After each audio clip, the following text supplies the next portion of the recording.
यह कहानी है एक ऐसे बालक की जिसने अपने जन्म से ही नियति का सबसे कठिन प्रहार सहा। एक ऐसा बालक जिसे जंगल के एक कोठर में अकेले संघर्ष करना पड़ा और जिसने अपनी तपस्या और शक्ति से न केवल देवताओं को झुकाया बल्कि स्वयं शनिदेव को भी पराजित कर दिया। क्या आप जानते हैं उस बालक का नाम पिप्पलाद क्यों रखा गया और कैसे वह एक साधारण बालक से महान ऋषि बन गया? आइए जानें उस त्याग, तपस्या और न्याय की अद्भुत महागाथा। महर्षि दधीचि परम तपस्वी और महान ऋषि थे। उन्होंने अपनी तपस्या के बल पर अपार आध्यात्मिक और मानसिक शक्ति अर्जित की थी। देवताओं और असुरों के बीच चल रहे युद्ध में जब असुरों का अत्याचार बढ़ गया और देवता पराजित होने लगे, तब देवताओं ने भगवान इंद्र की शरण ली। देवताओं के पास असुरों से लड़ने के लिए पर्याप्त बलशाली अस्त्र शस्त्र नहीं थे। तब उन्हें बताया गया कि महर्षि दधीचि की अस्थियां इतनी शक्तिशाली हैं कि उनसे बना वज्र देवताओं को विजय दिला सकता है। देवताओं ने महर्षि दधीचि से प्रार्थना की और महर्षि ने धर्म की रक्षा के लिए सहर्ष अपने प्राणों का बलिदान दे दिया। उनकी हड्डियों से निर्मित वज्र के बल पर इंद्र ने असुरों पर विजय प्राप्त की। दधीचि का बलिदान उनके परिवार के लिए विनाशकारी साबित हुआ।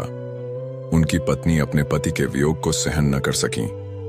उन्होंने अपने 3 वर्षीय पुत्र को पास के पीपल वृक्ष के कोठर में सुरक्षित रख दिया और स्वयं पति के साथ सती हो गईं। वह बालक पीपल के कोठर में पड़ा अकेला और बेसहारा था। भूख प्यास से तड़पते हुए उसने कोठर में गिरे पीपल के पत्ते और फलों, गोदों को खाना शुरू कर दिया।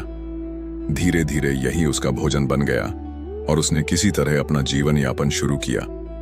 इस परिस्थिति में यह बालक जंगल के एक कोने में दुनिया से अनजान निरंतर जीवन की कठिनाइयों का सामना करता रहा।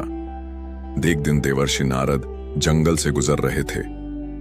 नारद मुनि जब पीपल वृक्ष के पास पहुंचे तो उन्होंने उस कोठर में एक बालक को रोते बिलखते देखा। आश्चर्यचकित नारद ने बालक से पूछा, नारद, हे बालक, तुम कौन हो? बालक, यही तो मैं भी जानना चाहता हूं। नारद, तुम्हारे माता पिता कौन हैं? बालक, यही तो मैं भी जानना चाहता हूं। यह सुनकर नारद मुनि ने अपनी दिव्य दृष्टि से ध्यान लगाकर बालक का वास्तविक परिचय देखा।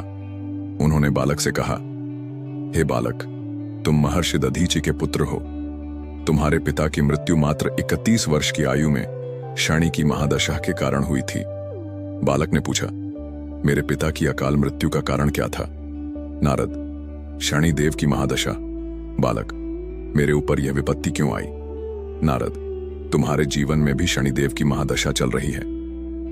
नारद मुनि ने उस बालक का नाम पिप्पलाद रखा क्योंकि उसने पीपल वृक्ष के पत्ते और फलों को खाकर अपना जीवन बचाया था। नारद ने उसे दीक्षा दी और आगे का मार्ग बताया। पिप्पलाद ने अपने जीवन में आए अन्याय और दुखों का कारण समझने के बाद ब्रह्मा जी की घोर तपस्या की। उनकी तपस्या इतनी कठोर थी कि ब्रह्मा जी प्रसन्न होकर उनके सामने प्रकट हुए। ब्रह्मा जी ने कहा, हे बालक, तपस्या से प्रसन्न होकर मैं तुम्हें वरदान देता हूं। मांगो, क्या चाहिए? पिप्पलाद ने कहा, हे प्रभु, मुझे अपनी दृष्टि मात्र से किसी भी वस्तु को भस्म करने की शक्ति दें। ब्रह्मा जी ने तथास्तु कहा और पिप्पलाद को यह शक्ति प्रदान कर दी।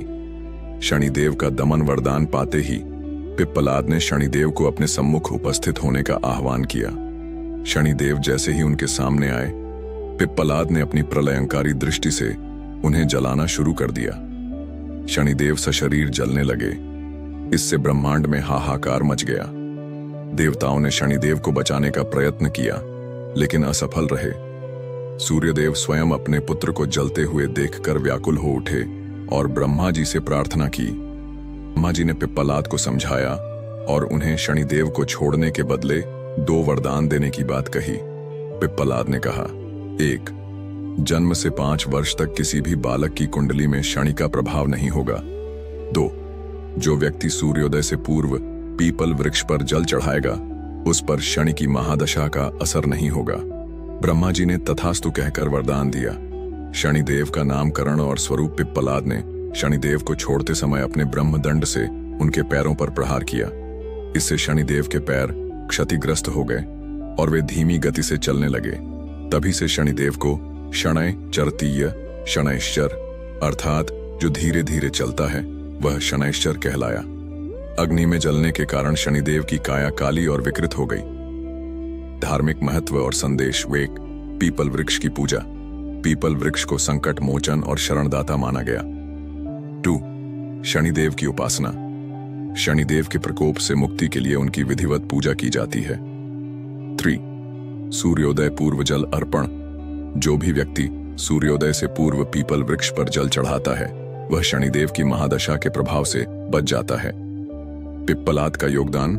बाद में पिप्पलाद आर्षि ने प्रश्न उपनिषद की रचना की, जिसमें ब्रह्म विद्या और जीवन के गूढ़ प्रश्नों के उत्तर दिए गए हैं। यह उपनिषद आज भी वेदांत का एक महत्वपूर्ण स्रोत है।